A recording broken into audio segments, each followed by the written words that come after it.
झाडाची फुलं खूप छान असतात आणि हे अगदी मी 2 पानांवर आणलं आहे. ते आता छान त्याला कळ्या पण निघाले आहेत. फुलं आल्यानंतर तुमच्याशी शेअर करा. आणि हे पण खूप छान आहे. मी त्याला घोळचंच रोप म्हणते.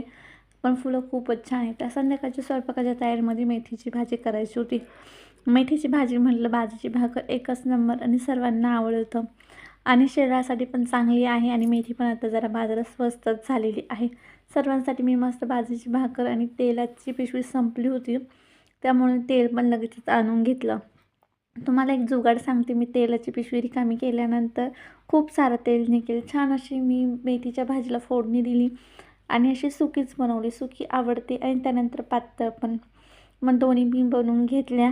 आणि हे असं आहे, आपल्या तेलाच्या भांड्यात उलटी करून पिशवी ठेवायचं, खूप सारं तेल निघतं. लगेचच मी दूध पण गरम करून घेतलं, कारण की जेणेकरून उतू जाऊ नये. आपण तिथेच असतो भाजी वगैरे करत, लक्ष पण जातं. ही मी अशी पातळ भाजी केली आहे डाळीचं पीठ टाकून आणि खूप छान लागते. त्याच्यात बाजरीची भाकर चुरून जर घेतली तर छान असं आमचं जेवण झालं. तर बाय. कसं वाटलं व्हिडिओ नक्की कमेंट करा.